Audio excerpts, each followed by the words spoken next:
Tahukah Anda, kunjungan Presiden Prabowo Subianto ke Arab Saudi itu bukan sekadar jabat tangan diplomat biasa.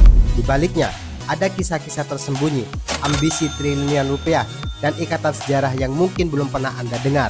Siap-siap terkejut karena hari ini kita akan bongkar 10 fakta menarik di balik kunjungan Prabowo ke Arab Saudi, lebih dari sekadar pertemuan diplomatik. Fakta pertama, dan ini besar.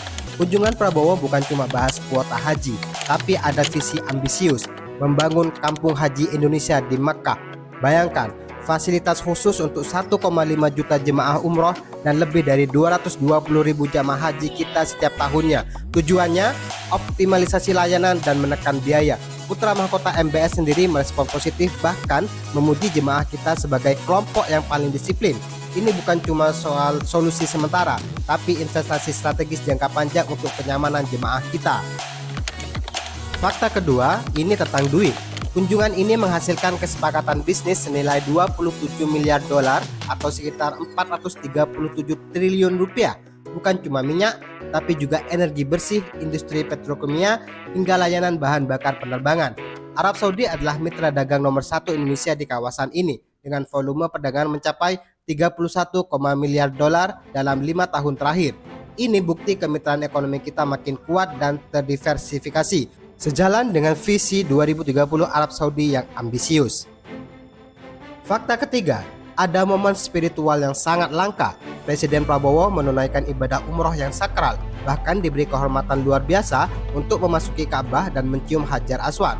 Ini bukan soal cuma ibadah pribadi, tapi juga simbol kedekatan luar biasa antara Indonesia dan Arab Saudi, serta penghormatan kerajaan kepada kepala negara Indonesia. Momen ini memperkuat ikatan spiritual dan budaya yang melampaui ikatan politik atau ekonomi semata. Fakta keempat, hubungan kita dengan Saudi itu sudah berabad-abad, bukan cuma haji, tapi juga pertukaran intelektual yang mendalam. Tahukah kamu, Syekh Ahmad Khatib Al-Minangkabawi, ulama dari Sumatera, pernah menjabat sebagai imam dan cendekiawan terkemuka mazhab Syafi'i di Masjidil Haram pada akhir abad ke-19. Sampai sekarang, banyak santri kita yang terus mengejar pendidikan tinggi Islam di universitas-universitas bergengsi di Arab Saudi. Para ulama ini adalah arsitek tak terlihat yang membangun jembatan budaya dan agama yang abadi antara dua negara. Fakta kelima, sambutan di Jeddah luar biasa hangat dan antusias. Diaspora Indonesia, mulai dari pelajar, anggota organisasi masyarakat, sampai anak-anak menyambut Presiden Prabowo dengan meriah. Ini menunjukkan bahwa kunjungan ini bukan hanya misi diplomatik, tapi juga ikatan emosional yang kuat antara pemimpin dan warganya di perantauan. Presiden Prabowo membalas kehangatan ini dengan berinteraksi langsung, memperkuat ikatan krusial ini. Diaspora kita adalah aset hidup yang tak ternilai bagi kebijakan luar negeri Indonesia. Fakta keenam, sejarah kehadiran Indonesia di Arab Saudi telah berlangsung berabad-abad.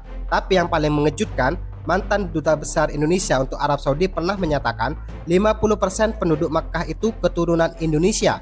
Nama-nama keluarga yang jelas mencerminkan asal-usul Indonesia seperti Bugis, Banjar, Al-Falemban, dan Al-Minangkabawi masih banyak ditemukan. Bahkan ada politikus Saudi keturunan Indonesia yang menjabat sebagai Menteri Haji dan Umroh, Muhammad Saleh Banten.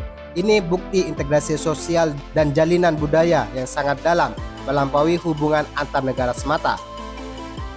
Fakta ketujuh, kunjungan ini juga membahas isu-isu global yang krusial. Kedua negara menegaskan komitmen tak tergoyahkan untuk memberikan dukungan kemanusiaan dan bantuan darurat bagi Gaza. Yang lebih penting, Prabowo dan Putra Mahkota MBS bersama-sama memimpin pertemuan pertama Dewan Koordinasi Tertinggi Saudi Indonesia. Ini adalah forum strategis tingkat tinggi yang menunjukkan kemitraan setara dan komitmen jangka panjang untuk kerjasama di berbagai bidang, dari ekonomi hingga keamanan cyber. Fakta ke-8, ada kabar baik untuk ekonomi masa depan. Negosiasi perjanjian perdagangan bebas FTA antara negara-negara Dewan Kerjasama Teluk GCC dan Indonesia sedang berjalan positif, dan kedua negara menyatakan aspirasi untuk menyelesaikannya dalam waktu dekat. Ini membuka pasar yang lebih luas dan menarik aliran investasi substansial dari seluruh kawasan Teluk.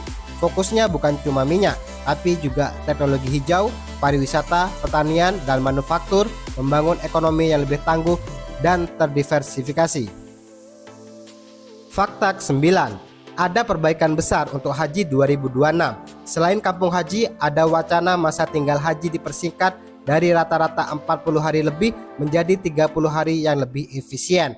Pemerintah Saudi juga mendorong pembentukan gugus tugas bersama dengan Indonesia untuk memastikan akurasi data jemaah, mengatasi masalah transportasi dan tenda yang sering terjadi, serta meningkatkan kualitas layanan secara keseluruhan. Ini komitmen nyata untuk memberikan pengalaman haji yang lebih nyaman, aman, dan efisien bagi jemaah kita. Dan fakta ke-10, kunjungan ini menegaskan posisi Indonesia sebagai pemain global yang makin penting. Undangan resmi dari penjaga dua kota suci, Raja Salman, untuk kunjungan ini adalah tanda penghormatan yang jelas terhadap kepemimpinan Indonesia. Prabowo juga dijadwalkan hadir di KTT BRICS di Brazil, dan Indonesia sedang bersiap bergabung dengan New Development Bank (NDB), Bank Pembangunan BRICS. Ini menunjukkan Indonesia tidak lagi hanya dipandang sebagai negara pengirim jemaah, tapi sebagai kekuatan regional dan global yang memiliki suara dan pengaruh signifikan di panggung dunia. Jadi, kunjungan Presiden Prabowo Subianto ke Arab Saudi itu jauh lebih dari sekadar berita biasa.